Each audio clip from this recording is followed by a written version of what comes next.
ꯈꯨꯔꯨꯝꯖꯔꯤ News Live ꯅ ꯅꯨꯡꯇꯤꯒꯤ ꯐꯣꯡꯕ ꯄꯥꯎꯆꯦꯁꯤꯡꯗꯒꯤ ꯄꯥꯎ ꯈꯔ ꯈꯪꯒꯠꯆꯔꯒ ꯅꯦꯁꯅꯦꯜ ꯑꯃꯗꯤ ꯏꯟꯇꯔꯅꯦꯁꯅꯦꯜ ꯄꯥꯎ ꯄꯥꯊꯣꯛꯆꯔꯤ꯫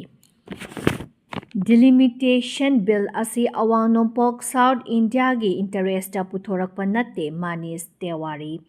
ꯁꯦꯟꯇꯔ ꯂꯩꯉꯥꯛꯅ ꯅꯝꯐꯨꯗ ꯄꯥꯁ ꯇꯧꯅꯕ ꯑꯃꯨꯛ ꯍꯟꯅ ꯊꯧꯔꯥꯡꯂꯛꯂꯤꯕ ꯗꯤꯂꯤꯃꯤꯇꯦꯁꯟ ꯕꯤꯜ ꯑꯁꯤ ꯑꯋꯥꯡ ꯅꯣꯡꯄꯣꯛ ꯂꯝꯗꯝ ꯁꯥꯎꯊ ꯏꯟꯗꯤꯌꯥ ꯑꯃꯁꯨꯡ ꯅꯣꯔꯊ ꯏꯟꯗꯤꯌꯥꯒꯤ ꯏꯟꯇꯔꯦꯁꯇ ꯄꯨꯊꯣꯔꯛꯄ ꯅꯠꯇꯦ꯫ ꯕꯤꯜ ꯑꯁꯤꯗꯤ ꯁꯦꯟꯇ꯭ꯔꯦꯜ ꯏꯟꯗꯤꯌꯥꯗ ꯍꯦꯟꯅ ꯈꯨꯗꯣꯡꯆꯥꯕ ꯐꯪꯍꯟꯅꯕ ꯄꯨꯊꯣꯔꯛꯄꯅꯤ ꯍꯥꯏꯅ ꯀꯪꯒ꯭ꯔꯦꯁ MP ꯃꯅꯤꯁ ꯇꯦꯋꯥꯔꯤꯅ ꯐꯣꯡꯗꯣꯛꯈ꯭ꯔꯦ꯫ ꯃꯍꯥꯛꯅ ꯍꯥꯏ ꯏꯟꯗꯤꯌꯥꯒꯤ ꯁ꯭ꯇ꯭ꯔꯦꯇꯦꯖꯤꯛ ꯑꯃꯁꯨꯡ ꯁꯦꯀ꯭ꯌꯨꯔꯤꯇꯤꯒꯤ ꯃꯔꯤ ꯂꯩꯅꯕ ꯈꯨꯗꯣꯡꯆꯥꯗꯕꯁꯤꯡ ꯑꯁꯤ ꯑꯋꯥꯡ ꯅꯣꯡꯄꯣꯛ ꯂꯝꯗꯝ ꯑꯁꯤꯒꯤ ꯅꯣꯔꯊ ꯏꯟꯗꯤꯌꯥꯅ ꯈꯔ ꯈꯖꯤꯛ ꯍꯦꯟꯅ ꯊꯦꯡꯅꯔꯤꯕꯅꯤ, ꯃꯔꯝ ꯑꯗꯨꯅ ꯍꯥꯏꯔꯤꯕ ꯃꯐꯝꯁꯤꯡ ꯑꯁꯤꯗ ꯂꯩꯔꯤꯕ ꯁ꯭ꯇꯦꯠꯁꯤꯡꯒꯤ ꯃꯤꯌꯥꯝꯗ ꯂꯩꯉꯥꯛꯅ ꯌꯦꯡꯂꯤꯕ ꯃꯤꯠꯌꯦꯡ ꯅꯣꯡꯃ ꯅꯣꯡꯃꯒꯤ ꯄꯤꯛꯁꯤꯜꯂꯛꯄꯒꯨꯝ ꯐꯥꯎꯍꯟꯕ ꯍꯥꯏꯕꯁꯤ ꯑꯐꯕ ꯅꯠꯇꯦ, ꯑꯗꯨꯕꯨ ꯁꯦꯟꯇꯔ ꯂꯩꯉꯥꯛ ꯑꯁꯤꯅ ꯑꯋꯥꯡ ꯅꯣꯡꯄꯣꯛ ꯁꯥꯎꯊ ꯏꯟꯗꯤꯌꯥ ꯑꯃꯁꯨꯡ ꯅꯣꯔꯊ ꯏꯟꯗꯤꯌꯥꯒꯤ ꯀꯔꯤꯁꯨ ꯈꯟꯗꯅ ꯁꯦꯟꯇ꯭ꯔꯦꯜ ꯏꯟꯗꯤꯌꯥꯅ ꯍꯦꯟꯅ ꯃꯤꯠꯌꯦꯡ ꯊꯝꯗꯨꯅ ꯃꯈꯣꯏꯗ ꯇꯣꯡꯖꯗꯕ ꯗꯤꯂꯤꯃꯤꯇꯦꯁꯟ ꯕꯤꯜ ꯄꯥꯁ ꯇꯧꯅꯕ ꯊꯧꯔꯥꯡꯂꯤ ꯍꯥꯏꯈꯤ꯫ ꯃꯍꯥꯛꯅ ꯃꯈꯥ ꯇꯥꯔꯗꯨꯅ ꯅꯨꯄꯤꯁꯤꯡꯒꯤ ꯔꯤꯖꯔቬꯁꯟ ꯕꯤꯜꯒꯤ ꯃꯇꯥꯡꯗꯁꯨ ꯁꯦꯟꯇꯔ ꯂꯩꯉꯥꯛꯅ ꯗꯤꯂꯤꯃꯤꯇꯦꯁꯟꯒ ꯌꯦꯠꯁꯤꯟꯅꯍꯟꯗꯨꯅ ꯈꯨꯗꯣꯡꯆꯥꯕ ꯂꯧꯅꯕ ꯍꯣꯠꯅꯔꯤ꯫ ꯕꯤꯜ ꯑꯁꯤꯒꯤ ꯆꯍꯤ 3ꯒꯤ ꯃꯃꯥꯡꯗꯒꯤ ꯃꯄꯨꯡ ꯐꯥꯅ ꯆꯠꯅꯍꯟꯕ ꯌꯥꯔꯕꯅꯤ, ꯑꯗꯨꯕꯨ ꯆꯠꯅꯍꯟꯗꯅ ꯊꯝꯂꯛꯂꯤꯕ ꯗꯤꯂꯤꯃꯤꯇꯦꯁꯟꯗ ꯈꯨꯗꯣꯡꯆꯥꯕ ꯂꯧꯅꯕ ꯊꯧꯔꯥꯡꯂꯤ꯫ ꯁꯦꯟꯇꯔ ꯂꯩꯉꯥꯛꯅ ꯅꯨꯄꯤꯁꯤꯡꯒꯤ ꯇꯁꯦꯡꯅ ꯈꯟꯕ ꯇꯥꯔꯕꯗꯤ ꯂꯩꯔꯤꯕ ꯂꯣꯛ ꯁꯚꯥꯒꯤ ꯁꯤꯠ 594 ꯑꯁꯤ ꯁꯔꯨꯛ 3 ꯊꯣꯛꯅ ꯈꯥꯏꯗꯣꯛꯂꯒ ꯁꯔꯨꯛ ꯑꯃ ꯅꯨꯄꯤꯁꯤꯡꯒꯤꯗꯃꯛ ꯈꯥꯛꯇꯨꯅ ꯊꯝꯕ ꯌꯥꯏ꯫ ꯃꯗꯨꯗꯤ ꯅꯠꯇꯗꯅ ꯂꯣꯛ ꯁꯚꯥꯒꯤ ꯁꯤꯠ 750 ꯍꯦꯟꯒꯠꯍꯜꯂꯒ ꯁꯚꯥ ꯑꯁꯤꯕꯨ ꯆꯥꯏꯅꯥꯒꯤ ꯅꯦꯁꯅꯦꯜ ꯄꯤꯄꯜ ꯀꯪꯒ꯭ꯔꯦꯁꯀ ꯃꯥꯟꯅꯕ ꯁꯚꯥ ꯑꯣꯟꯊꯣꯛꯅꯕ ꯍꯣꯠꯅꯔꯦ ꯍꯥꯏꯈꯤ꯫ ꯗꯤꯃꯥꯄꯨꯔꯒꯤ ꯃꯐꯝ ꯑꯌꯥꯝꯕ ꯏꯁꯤꯡ ꯊꯨꯝꯖꯤꯟꯈ꯭ꯔꯦ, ꯃꯍꯩꯔꯣꯏ ꯑꯃ ꯃꯩ ꯆꯤꯡꯗꯨꯅ ꯁꯤꯔꯦ꯫ ꯅꯥꯒꯥꯂꯦꯟꯗꯒꯤ ꯗꯤꯃꯥꯄꯨꯔ ꯑꯃꯁꯨꯡ ꯑꯀꯣꯏꯕꯗ ꯉꯔꯥꯡ ꯂꯦꯞꯇꯅ ꯅꯣꯡ ꯆꯨꯕꯗꯒꯤ ꯗꯤꯃꯥꯄꯨꯔꯒꯤ ꯃꯐꯝ ꯀꯌꯥ ꯏꯁꯤꯡ ꯊꯨꯝꯖꯤꯟꯈꯤꯕꯗꯒꯤ ꯃꯤꯌꯥꯝꯒꯤ ꯄꯨꯟꯁꯤꯗ ꯆꯥꯎꯅ ꯈꯨꯗꯣꯡꯆꯥꯗꯕ ꯃꯥꯌꯣꯛꯅꯔꯦ꯫ ꯑꯁꯥꯝꯒꯤ ꯇꯣꯉꯥꯟ ꯇꯣꯉꯥꯟꯕ ꯃꯐꯝꯗ ꯏꯁꯤꯡ ꯆꯥꯎꯗꯨꯅ ꯉꯁꯤ ꯐꯥꯎꯕꯗ ꯃꯤꯑꯣꯏ 100ꯔꯣꯝ ꯁꯤꯈꯤꯕ ꯑꯃꯁꯨꯡ ꯏꯁꯤꯡ ꯏꯆꯥꯎꯒꯤ ꯐꯤꯚꯝ ꯄꯥꯛ ꯍꯟꯊꯗꯕꯅ ꯃꯤꯌꯥꯝꯅ ꯀꯣꯛꯇ ꯈꯨꯠ ꯍꯥꯞꯅꯔꯤꯉꯩ ꯗꯤꯃꯥꯄꯨꯔꯔꯣꯝꯗ ꯑꯃꯨꯛ ꯏꯁꯤꯡ ꯆꯥꯎꯈꯠꯂꯛꯄ ꯑꯁꯤꯅ ꯍꯥꯟꯅ ꯏꯁꯤꯡ ꯆꯥꯎꯗꯨꯅ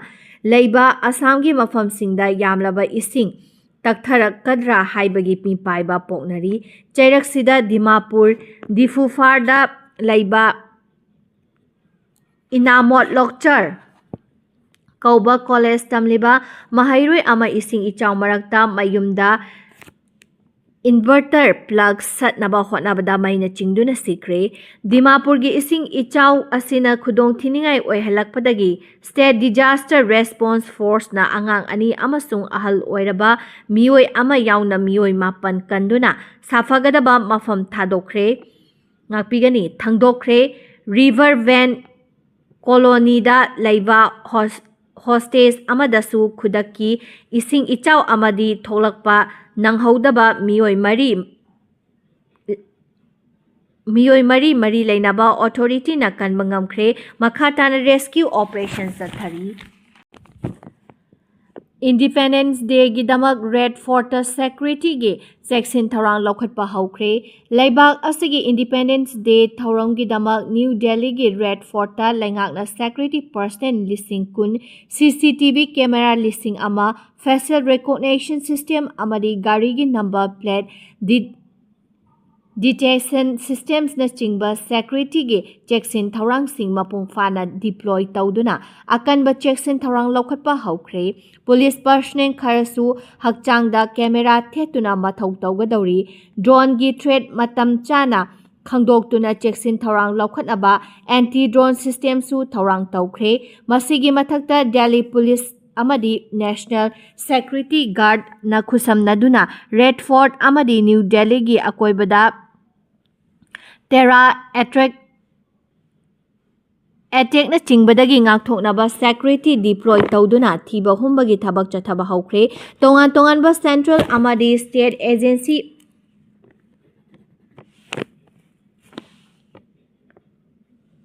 ꯑꯦꯖꯦꯟꯁꯤꯁꯤꯡꯅꯁꯨ ꯈꯨꯠꯁꯝꯅꯗꯨꯅ ꯀꯥꯎꯟꯇꯔ ꯇꯦꯔꯣꯔꯤꯖꯝ ꯑꯦꯛꯖꯣꯁ ꯆꯠꯊꯕ ꯍꯧꯈ꯭ꯔꯦ꯫ ꯏꯟꯗꯤꯄꯦꯟꯗꯦꯟꯁ ꯗꯦꯒꯤ ꯊꯧꯔꯝꯗ ꯄꯤ.ꯑꯦꯝ. ꯃꯣꯗꯤꯅ ꯃꯤꯌꯥꯝꯗ ꯋꯥ ꯉꯥꯡꯒꯗꯧꯔꯤꯕ ꯑꯁꯤꯗ ꯑꯁꯣꯏ ꯑꯉꯥꯝ ꯌꯥꯎꯍꯟꯗꯕ ꯅꯠꯇꯅ ꯅꯨꯃꯤꯠ ꯑꯁꯤꯗ ꯃꯐꯝ ꯑꯃꯠꯇꯗ ꯄꯥꯝꯗꯕ ꯊꯧꯗꯣꯛ ꯊꯣꯛꯇꯅꯕ ꯁꯦꯀ꯭ꯌꯨꯔꯤꯇꯤꯒꯤ ꯆꯦꯛꯁꯤꯟ ꯊꯧꯔꯥꯡꯁꯤꯡ ꯑꯁꯤ ꯂꯧꯈꯠꯄꯅꯤ꯫ ꯊꯣꯛꯂꯛꯄ ꯌꯥꯕ ꯇꯦꯔꯔ ꯑꯦꯇꯦꯛ ꯑꯃꯗꯤ ꯍꯣꯁꯇꯦꯖ ꯁꯤꯅꯥꯔꯤꯑꯣꯅꯆꯤꯡꯕ ꯊꯧꯗꯣꯛꯁꯤꯡ ꯃꯇꯥꯡꯗꯁꯨ ꯁꯦꯀ꯭ꯌꯨꯔꯤꯇꯤꯒꯤ ꯄꯔꯁꯅꯦꯜꯁꯤꯡ ꯇ꯭ꯔꯦꯅꯤꯡ ꯄꯤꯕ ꯍꯧꯈ꯭ꯔꯦ꯫ ꯖꯝꯃꯨ ꯑꯦꯟꯗ ꯀꯥꯁꯃꯤꯔ ꯄꯨꯂꯤꯁꯅ ꯃꯐꯝ 13ꯇ ꯔꯦꯟ ꯆꯠꯊꯈ꯭ꯔꯦ꯫ ꯏꯟꯗꯤꯄꯦꯟꯗꯦꯟꯁ ꯗꯦꯒꯤ ꯃꯥꯡꯑꯣꯏꯅꯅ ꯇꯦꯔꯣꯔꯤꯖꯝꯒꯤ ꯊꯧꯑꯣꯡꯁꯤꯡ ꯌꯦꯡꯁꯤꯟꯅꯕ ꯑꯃꯁꯨꯡ ꯑꯦꯟꯇꯤ ꯅꯦꯁꯅꯦꯜ ꯑꯣꯏꯕ ꯊꯧꯑꯣꯡꯁꯤꯡ ꯌꯦꯡꯁꯤꯟꯅꯕꯒꯤ ꯄꯥꯟꯗꯝꯗ ꯖꯝꯃꯨ ꯑꯦꯟꯗ ꯀꯥꯁꯃꯤꯔ ꯄꯨꯂꯤꯁꯅ ꯉꯁꯤ ꯀꯥꯁꯃꯤꯔꯒꯤ ꯁꯣꯄꯣꯔꯦꯟꯗ ꯂꯩꯕ ꯃꯐꯝ 13ꯇ ꯔꯦꯟ ꯆꯠꯊꯈ꯭ꯔꯦ꯫ ꯔꯦꯟ ꯆꯠꯊꯈꯤꯕ ꯃꯐꯝ 13 ꯑꯁꯤ ꯑꯊꯤꯡꯕ ꯊꯝꯈ꯭ꯔꯕ ꯖꯃꯥꯠ-ꯏ-ꯏꯁꯂꯥꯃꯤꯛ ꯑꯣꯔꯒꯅꯥꯏꯖꯦꯁꯟꯒꯤ ꯃꯊꯛꯇ ꯔꯦꯖꯤꯁꯇꯔ ꯇꯧꯕ ꯇꯦꯔꯣꯔꯤꯖꯝꯒ ꯃꯔꯤ ꯂꯩꯅꯕ ꯑꯟꯂꯣꯐꯨꯜ ꯑꯦꯛꯇꯤꯚꯤꯇꯤ ꯄ꯭ꯔꯤꯚꯦꯟꯁꯟ ꯑꯦꯛꯇꯀꯤ ꯀꯦꯁ ꯑꯃꯒ ꯃꯔꯤ ꯂꯩꯅꯅꯤ꯫ ꯔꯦꯟ ꯆꯠꯊꯈꯤꯕ ꯑꯁꯤꯗ ꯄꯨꯂꯤꯁꯅ ꯇꯣꯉꯥꯟ ꯇꯣꯉꯥꯟꯕ ꯃꯐꯝꯗꯒꯤ ꯀꯦꯁ ꯑꯁꯤꯒ ꯃꯔꯤ ꯂꯩꯅꯕ ꯗꯣꯀꯨꯃꯦꯟ ꯑꯃꯁꯨꯡ ꯃꯤꯑꯣꯏ ꯀꯌꯥꯕꯨ ꯂꯥꯟꯅ ꯂꯝꯖꯤꯡꯅꯕ ꯍꯣꯠꯅꯔꯝꯕ ꯂꯤꯇꯔꯦꯆꯔꯒꯤ ꯄꯣꯠꯂꯝ ꯀꯌꯥ ꯐꯒꯠꯄ ꯊꯤꯕ ꯍꯨꯝꯕꯒꯤ ꯊꯕꯛ ꯆꯠꯊꯈꯤꯕ ꯑꯁꯤ JEIꯒꯤ ꯂꯨꯆꯤꯡꯕ ꯃꯦꯝꯕꯔ ꯑꯃꯗꯤ ꯑꯦꯛꯇꯤꯚꯤꯁ꯭ꯇꯁꯤꯡꯒꯤ ꯌꯨꯝꯁꯤꯡꯗꯅꯤ꯫ ꯑꯣꯄꯔꯦꯁꯟ ꯑꯁꯤ ꯄ꯭ꯔꯣꯇꯣꯀꯣꯜ ꯉꯥꯛꯅ ꯆꯠꯈꯤꯕꯅꯤ ꯍꯥꯏꯔꯤ꯫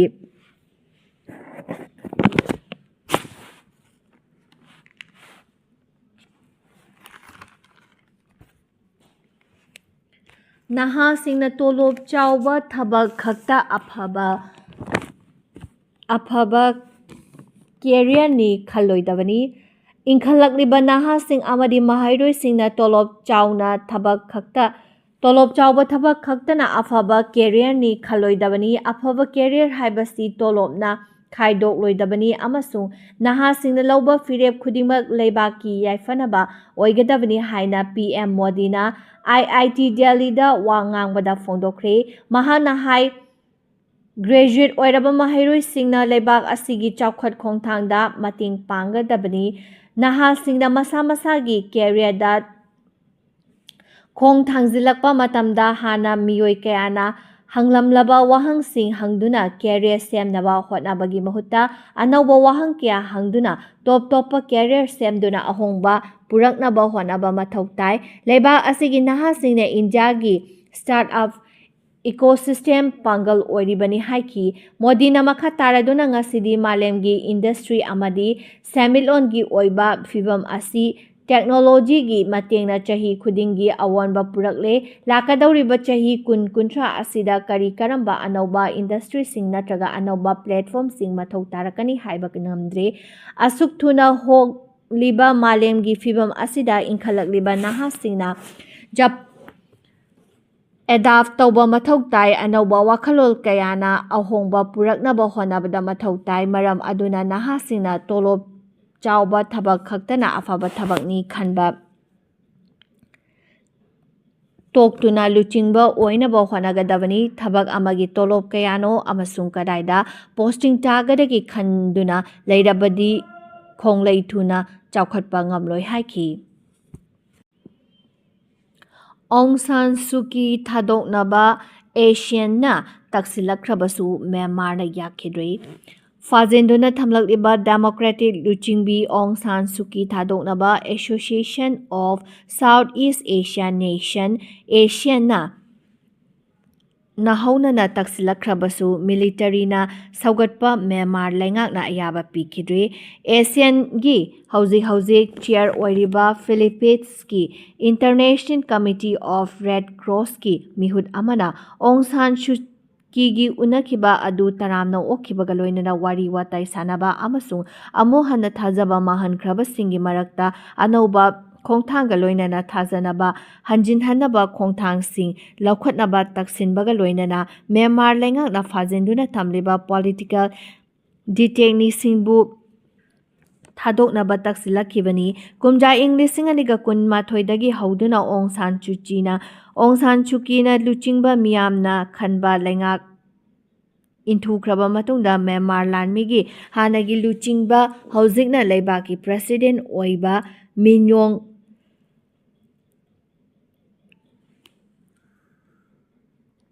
ngapigani Minyong laina Myanmar da laingak paisinkibaga loinana political gil khudong chaba launabagi thorang amaga loinana Asian amuk hanna mari fagatnaba hotnaduna lakhibani resonant block ama oiriba Asiana kumjali singadiga kunmathoigi April dagi hauduna Myanmar da thokliba leibak manungi lan asi loshinduna ingtappa hanjilaknabagi khongthangda muknaribasingi marakta wari watai sanaba takshinduna lakhibani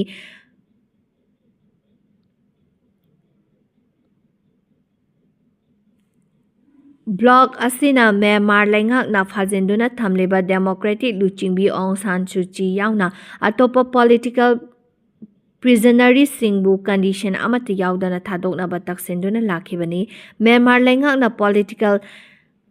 prisoners sing phajinduna hek thamkiba matam adudagi Asian Bloc ki makok thongba mifam kayada laibak adugi luchingba sing saruk yahandana lakhibani Aung San Suu Kyi yauna political prisoners sing phajinduna thamliba asi right group sing nasu akanba mawongda yaningdaba phongdokhibani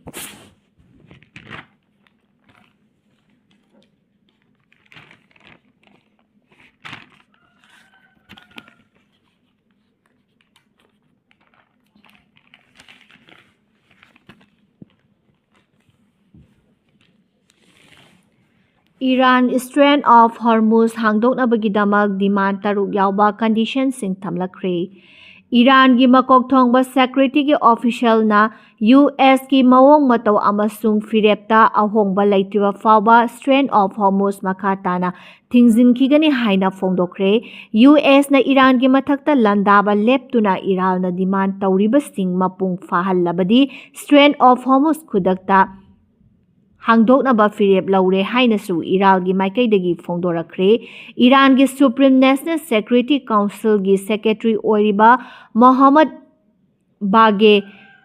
Jogarna malem gi jahaz singna chathok chashin tauriba yamna maru oiba lambi asi hangdoktringegi mamangda Washington na makhoigi mawong matau hana chumthokadabani haiba wafam thamlaki. Strait of Hormuz hangdokpa tarabadi Iran na thamliba condition taruk hana ikai khumnagadabani haiba wafam luchingba asina phongdorakpaga loinana Iran gi Supreme Leader gi mathakta US kihan khanganbagi thabak lepa Iran amasung mahaka mapang oiriba leibak singi mathakta US na matam chuppagi oina landaba lepa Iran gi mathakta athingba thamliba sing handokpa Gulf region dagi US Navy amasung Air Force sing handokpa US na landaduna mang tahan kraba Iran gi infrastructure singi compensation piba amadi Iran gi phajinduna thamliba lanthum sing thadokpana chingba demand sing asi US na ikai khumnarabadi athingba thamliba Strait of Hormuz khodaktagi hangdokani haiba wafam su thamki nakal amaromda Iran gi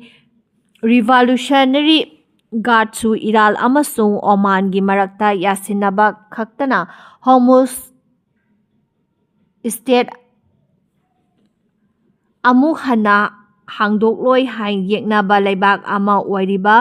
US na makhoigi lanmi sing khongpham handoktabata amadi Iran na thamniba wafam sing yanaba matamda Hormuz State hangdokani haiki. Israel na Donald Trump ki point 15 Gaza peace plan ikai khumnakhide Gazadagi langmi lauthokloi haikre. Israel na US President Donald Trump ki 15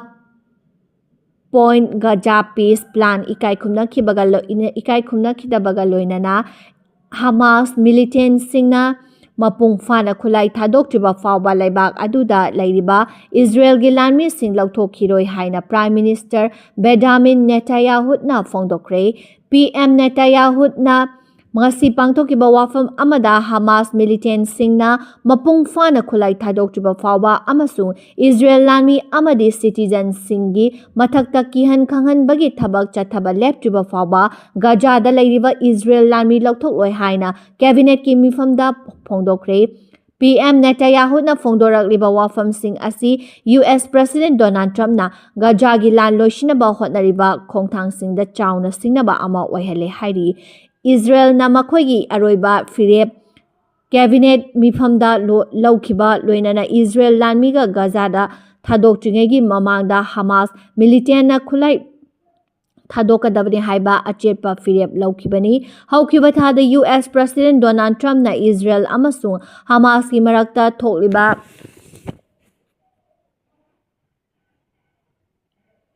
ungkhatnaba asi loisinabagi khongthang amada Gaza Peace Plan makhada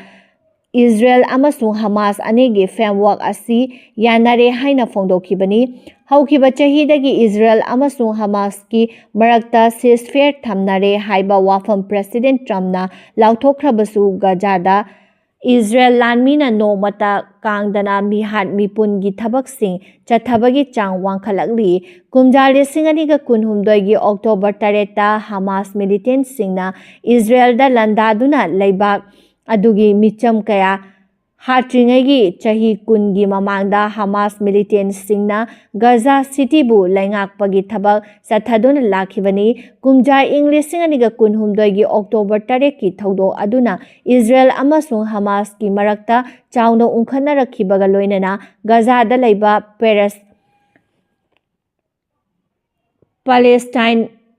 singi mathakta Israel lanmina mihat mipun gi thabak sing leptana chathaduna lakhibani.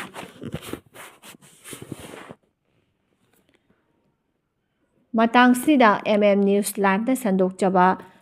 national amadi international paw loisinjari meeting tabiriba punamapu amuka hana khurumjari.